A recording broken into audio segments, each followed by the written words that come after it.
Have you ever noticed that, almost always, the moment when a financial decision seems most mature and responsible is exactly when the danger begins? That common, almost automatic scene. You stop, do the calculations in your head, adjust a number here, another there, simulate installments, take a deep breath and conclude silently, "I think it'll work."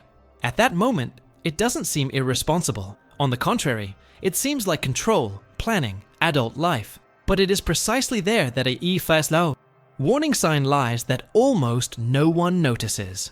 Because the problem never starts when the bill is overdrawn, when money is scarce, or when anxiety appears at the end of the month. The problem arises earlier, in that seemingly rational thought that sounds so normal it goes unnoticed. Thinking twice, making a mental effort, reorganizing your life to fit a payment, all of this is seen as a sign of financial maturity. But what if I told you that, most of the time, this effort isn't prudence? It's a warning. Have you ever experienced this? Within psychology and financial behavior, there's a very clear pattern. The decisions that most impoverish ordinary people rarely seem like mistakes when they're made. They disguise themselves as responsible choices, as deserving, as progress.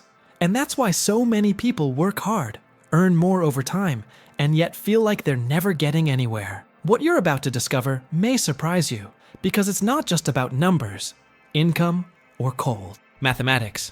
It's about how our brains interpret comfort, status, and security. When you have to overthink paying for something, your brain goes into justification mode. It starts creating arguments. It's only for a while. It gets better later. Everyone does it. I deserve it. This internal dialogue is powerful because it calms your conscience in the present, even if it creates a silent problem in the future. And the most curious thing is that nobody teaches you to identify this moment. On the contrary, society as a whole reinforces that thinking, calculating, and paying in installments is a sign of responsibility. Stay with me until the end of this idea, because it completely changes the way you see normal financial decisions. In the world of personal finance, especially when we talk about ordinary decisions that impoverish people, there's a huge difference between something fitting into the budget and something actually being affordable. But this difference is too subtle to be perceived in the heat of the moment. That's where many people confuse control with hardship, planning with constant sacrifice, and stability with financial survival. Perhaps, as you listen to me, a specific situation is coming to mind. A car, an installment payment, a commitment made with the feeling that it will work out. This identification is not by chance. It happens because this pattern is extremely human. And precisely because it is human, it repeats itself silently, month after month, eroding margins, peace of mind, and financial freedom without making a sound. In a moment, we'll delve deeper into this point and show why this seemingly responsible way of thinking is actually a warning sign that almost everyone ignores, and how it connects to common decisions that hinder financial life without the person even realizing. And if, at any point in what I've said so far, you felt a slight tightness in your chest, a silent identification, or even that feeling of, "This has happened to me before," know that this is not weakness. It's awareness beginning to awaken. This type of financial decision is neither rare nor extreme. It's common precisely because it seems normal, and perhaps that's why talking about it is so important. If this topic resonates with you, leave a comment below about what has touched you the most so far. It could be a personal experience, a decision you now see differently, or even a question that's been nagging at you while you were listening.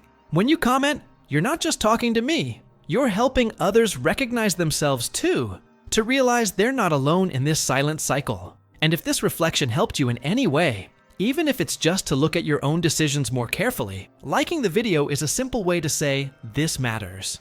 It seems small, but it's this gesture that keeps this type of content appearing, reaching more people who may be exactly in that "I think I can do it" moment, without realizing the warning behind it. Now, if you feel that this type of conversation is missing, that looking at personal finance from the perspective of psychology and financial behavior changes everything, subscribing to the channel is like saying, "I want to continue this journey." Here, the idea is not to judge you, nor to give you magic formulas, but to help you see normal decisions that impoverish ordinary people before they exact too high a price.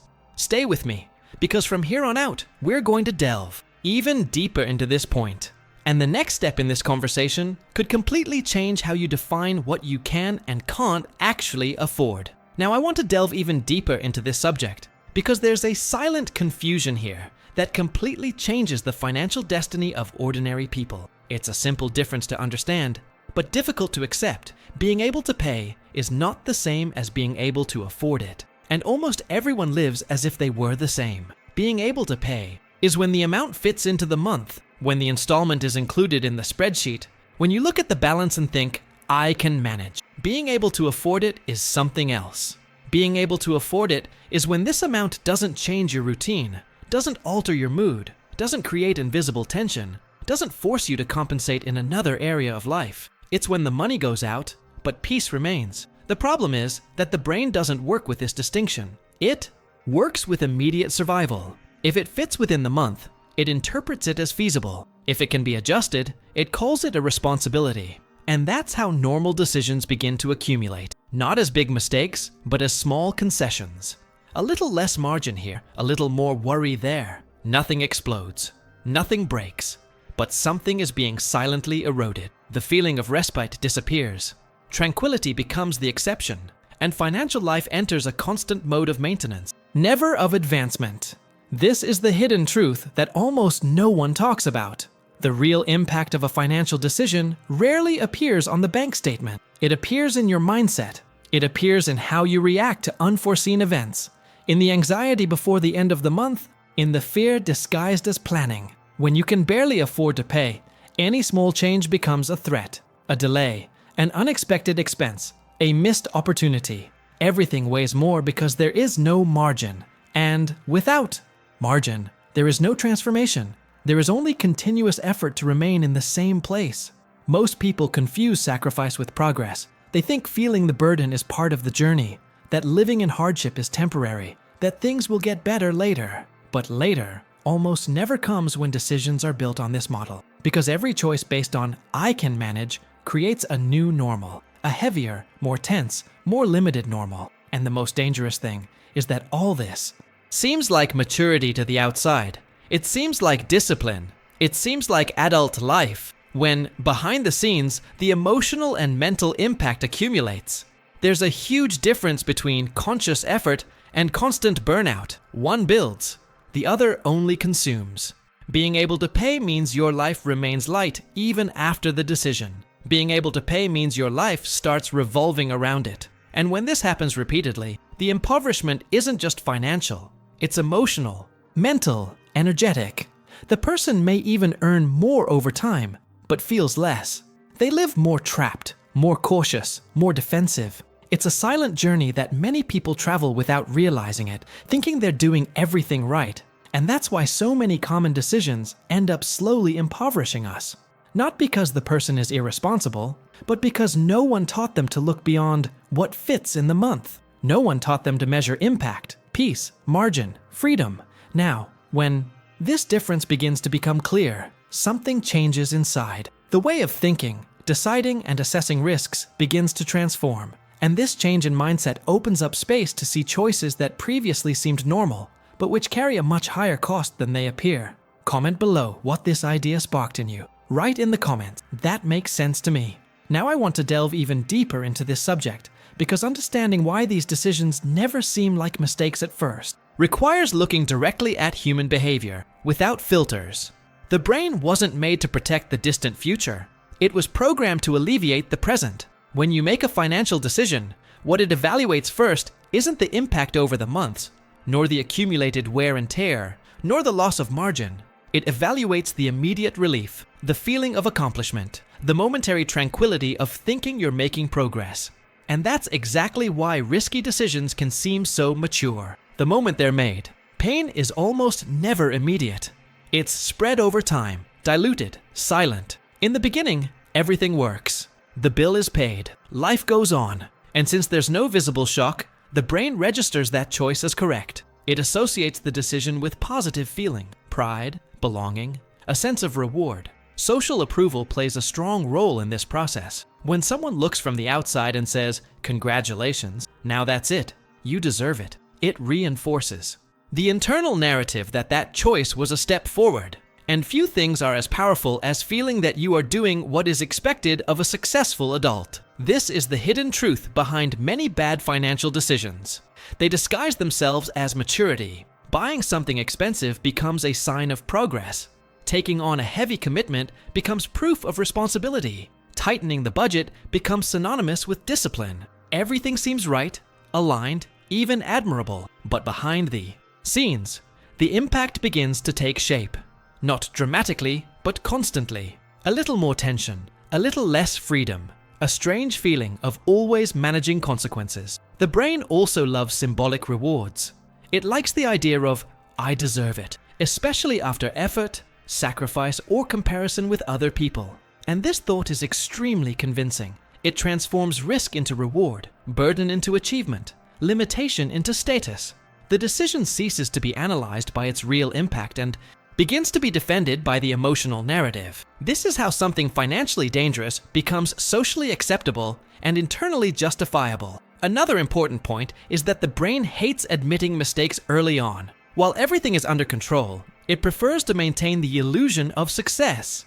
Acknowledging that a decision was bad would require facing immediate discomfort, and the brain avoids this at all costs. So it pushes the bill forward, normalizes the tightness, calls it a phase, an adjustment, a process. And meanwhile, the journey continues in a direction that almost no one notices until they feel the accumulated weight. That's why so many people look back and say, if only I had known sooner. It wasn't a lack of intelligence, it was a lack of clarity about how their own behavior works. It was a lack of understanding that the brain was made to protect the present, not to build future freedom. When you understand this, you begin to see common decisions with different eyes.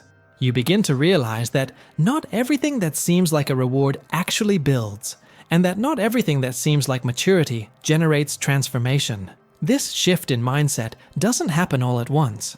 It begins with small revelations, subtle discomforts, questions that weren't asked before. And when these questions arise, something stirs within. The way of deciding begins to change. The criterion ceases to be just, this makes me feel good now, and starts to include impact, journey, consequence. That's when many things begin to make sense, and also to bother, opening space to see even deeper aspects of these choices. If this resonated with you, leave a comment below. I'm on this journey too. Now I want to delve even deeper into this subject, because there's a price that almost no one puts on their spreadsheet, but which weighs heavily every month on the lives of those living on the edge. It doesn't appear on the bank statement, it's not described in the contract, and it's not discussed when the decision is made. This invisible price starts small, almost imperceptible, and that's precisely why it's so dangerous. It's the monthly anxiety that arises even before the money runs out. That strange feeling when the month is still halfway through, and your mind is already starting to do calculations again, even without realizing it. When there's no room for maneuver, any little thing becomes a threat. An unexpected expense ceases to be just an unforeseen event and transforms into an emotional problem. Fear becomes part of the daily routine. Fear of being late, fear of an emergency, fear of having to choose between paying for something or giving up something else basic. Financial life enters a constant state of defense. It's not explicit poverty, it's silent imprisonment. And this consumes energy in a way that many people only realize when they are already exhausted. The lack of margin creates a continuous feeling of being trapped. Trapped by past decisions, trapped by commitments made with the idea that it was right. Trapped in a routine that doesn't allow you to breathe. Even when the rent increases, the feeling doesn't improve because the space was never created. The money comes in and already has a destination. It already has an owner. It already has weight. And this is one of the most uncomfortable revelations of the financial journey. It's not the rent that liberates, it's the margin. Without it, any amount seems insufficient. This emotional impact is rarely associated with the original decision. People feel anxiety, irritation, mental fatigue, but they don't connect it to the choice that seemed normal back then. The decision was made logically, with justification, with external approval. The strain came later, little by little, behind the scenes of life. And since it doesn't arrive all at once, it's normal to normalize it, to call it a phase, to call it responsibility, to call it adult life. But the body feels it, the mind feels it. freedom diminishes. This is how normal decisions impoverish ordinary people. Not because they earn little, but because they live without room for error. They are always reacting, never truly choosing. When everything is compromised, there is no space left for opportunities, for change, for transformation. Any movement requires excessive effort. Any desire becomes guilt, and the future begins to be seen more as a risk than as a possibility. The cruelest part of this process is that it steals your lightness without making a sound.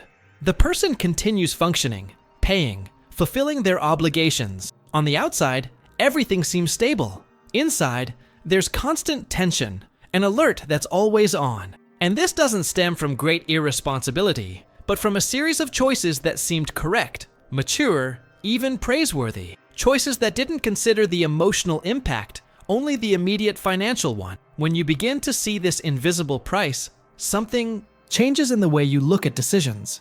The criterion ceases to be just, can I afford it? And begins to include, how will this make me live? This change in mindset doesn't happen all at once, but it opens up space for deeper questions that go far beyond money and directly touch on how life is built day after day. If this part of the conversation brought you any quiet recognition, leave a comment below. That makes sense to me. Now I want to delve even deeper into this subject because, after understanding the emotional impact, the lack of leeway, and the invisible wear and tear, everything converges on a simple rule. Too simple to ignore, and too strong to relativize. If you need to think twice, justify yourself, or reorganize your entire life to accommodate a decision, you can no longer afford it. This phrase is not an attack, nor a judgment. It is a criterion of clarity. It cuts through the emotional fog and exposes the hidden truth that the brain tries to soften. Notice how the verb changes everything. Thinking twice isn't prudence when it comes with pressure, anxiety, and internal bargaining. Justifying isn't planning when it requires stories to ease the conscience. Reorganizing life isn't maturity when it compromises margin, rest, and future choices. Financially stable people don't reach that point because they operate with a different mental filter. It's not coldness, it's mindset. They don't trade peace of mind for status. They don't exchange margin for appearances. They don't need to convince themselves that it will work out. This is the silent dividing line between those who move forward and those who merely maintain their position. True stability doesn't stem from infinite willpower, but from decisions that don't require continuous sacrifices to stay afloat. When something can truly be afforded, it doesn't dominate the emotional agenda, doesn't hijack thoughts, doesn't become a recurring topic in one's mind. It happens and it passes. The money goes, life goes on. No drama, no justification, no hidden rearrangements. Most pitfalls arise when a decision requires mental effort to accept. That's when the narrative kicks in. It's only now. It's temporary. I'll adjust later. This internal dialogue seems rational, but it's just the brain protecting the present. The simple rule interrupts this cycle because it asks less about numbers and more about impact. How will this affect my journey? What does this take away from me every month? What does this prevent me from choosing later? There's a silent transformation when this criterion begins to guide decisions. The focus shifts from proving something to someone to building space. Space for unforeseen events, for opportunities, for change. Space to make mistakes without collapsing. Space to say no without guilt. This is the foundation of financial freedom that almost never appears in spreadsheets, but decides everything behind the scenes of life. And the most interesting thing is that this rule doesn't limit you. It protects you. It doesn't distance you from progress. It redefines the path. Instead of accelerating with weight, you advance with lightness. Instead of accumulating commitments, you preserve choices. Instead of depending on increasing income to breathe, you build a margin to live. This change in mindset doesn't happen all at once, but when it begins, it starts to illuminate decisions that previously seemed normal, and to question costs that were previously invisible. If this idea brought you clarity, leave a comment below. That makes sense to me. If you've made it this far, it's because something in this conversation truly resonated with you. It wasn't just about money, installments, or isolated decisions. It was about mindset, impact, and how small choices build or hinder life over time. And that's exactly the kind of reflection I bring here. Without judgment, without magic formulas, but with clarity and depth. If this content helped, you see your own decisions with more awareness. Subscribing to the channel is a simple way to continue this journey with me.